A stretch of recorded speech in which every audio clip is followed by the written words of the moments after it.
ছোট্ট শিশুর হাতে বইয়ের ব্যাগ, চোখে ভয় আর দ্বিধা, তবু পড়াশোনার জন্য বিদ্যালয়ে যেতেই হবে। আর তাই এভাবেই ঝুঁকি নিয়ে পার হতে হয় নদী। লাখ লাখ টাকা খরচায় তৈরি করা হয়েছিল কালভার্ট, কিন্তু অপরিকল্পিত নদী খননের কারণে দেবে গেছে সেই কালভার্ট। আর ভেঙে যাওয়া কালভার্টের উপর ঝুঁকিপূর্ণ বাঁশের সাঁকো দিয়ে পারাপার করেন দুই পাড়ের বাসিন্দারা।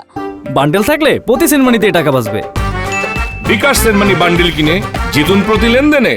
হোয়াংহো নদীকে চীনের দুঃখ বলা হয়ে থাকে, ঠিক তেমনি ময়মনসিংহের মুক্তাগাছা ও ফুলবাড়িয়া উপজেলার মাঝখান থেকে বয়ে যাওয়া আইমান নদী, এই নদীও এখন উভয় পাড়ের হাজারো মানুষের জীবনের দুঃখ।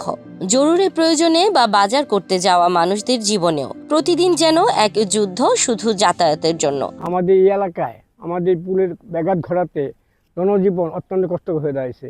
এই ব্রিজ ওপর দিয়ে ডেলি 1 থেকে 600 গাড়ি আবেদন করে, ভ্যান, অটো রিক্সা, সিএনজি ইত্যাদি। এখন আমাদের মালামাল আনা নেওয়ার জন্য অত্যন্ত কষ্টকর হইতেছে, এবং আমরা বাড়ি থেকে অন্য জায়গায় মাল নেওয়ার জন্য কোনো পরিবেশ করতে পারতেছি না।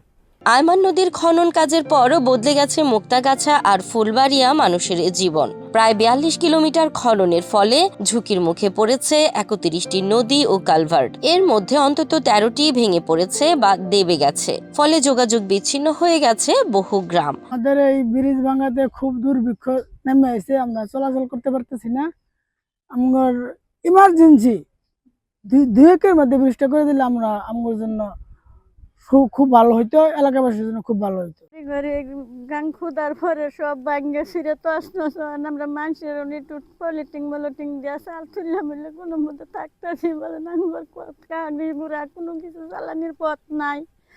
আদামরসি খাল যে খনন করছে নদী, ও যেভাবে খনন করার কথা ছিল এভাবে না, বিকল্পিতভাবে অনেক খনন করছে, বিদায় আমাদের মুর্শিদার ধসে পড়ছে। মুর্শিদার ক্ষতি কেমন হচ্ছে, আমাদের পিলার গেছে গা, চলে গেছে গা, এবং এই মসজিদের যে মুসল্লির নামাজ যাতায়াত করা, এবং আমাদের বাথরুম টয়লেট ছিল, ওজোখানা ছিল, মোটামুটি সব কিছু গাঙ্গে নিচে গা। এদিকে আইমান নদীর খনন কাজের ফলে সেতুর ক্ষতি হয়েছে, এমনটাই বলছেন এলজিইডির এই কর্মকর্তা। আমাদের মুক্তাগাছায় যে আইমান নদীটা ছিল, এটা আসলে এর আগে অনেক সরু ছিল। তো সরু থাকার পর এটা খনন করা হয়েছে। তো আগে যে নদী ছিল খুবই প্রশস্ত, যেটা কম ছিল, এটা এরপরে অনেক খনন করে আর কি এটা উইথ বাড়ানো হয়েছে, আবার ডেপথও বাড়ছে। আর যার ফলে আমাদের ওই নদীর উপরে যে স্ট্রাকচারগুলো ছিল, এই স্ট্রাকচারগুলো যেখানে ধরেন আমার 10 মিটারের যে স্ট্রাকচারগুলো ছিল, এগুলো এনাফ ছিল পানি যাওয়ার জন্য। তো পরবর্তীতে যখন খাল খনন করা হয়েছে, যখন খালের উইথ বাড়ছে, হাইট বাড়ছে, এরপর দেখা গেছে ওই ব্রিজগুলো আর এটা করতে পারে নাই, দেখা গেছে আপনার ওয়াশ আউট হয়ে গেছে।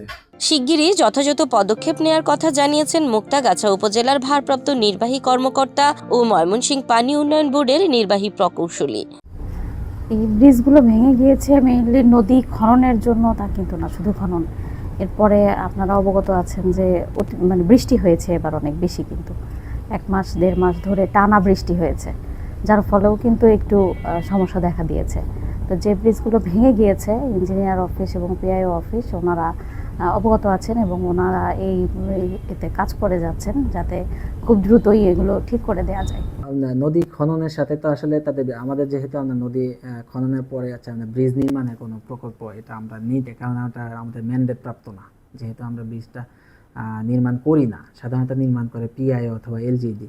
তো দেখা গেছে যে আমরা যখন প্রকল্পটা গ্রহণ করি, তো সেই অনুযায়ী তো তারা আসলে অ্যাট দ্য সেম টাইম তারা তো প্রকল্প গ্রহণ করা সম্ভব হয়নি। হয়তো এখন আমরা একটা বাস্তবতার সম্মুখীন হয়েছি যে যেহেতু ব্রিজগুলো এখন ঝুঁকিপূর্ণ অবস্থায় হচ্ছে, তাদেরকে জানানো হয়েছে, তারা সে বিষয়ে প্রয়োজনীয় পদক্ষেপ নেবে হয়তো বা অতি শীঘ্রই।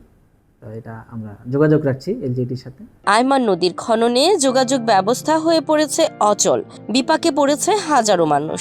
স্কুলগামী শিশু থেকে শুরু করে রোগী, সবার জীবনই এখন ভাঙা সেতুর কাছে পরাজিত। দ্রুত মেরামত না হলে দুর্ভোগ আরও বাড়বে, এমন আশঙ্কায় দিন কাটাচ্ছে স্থানীয়রা।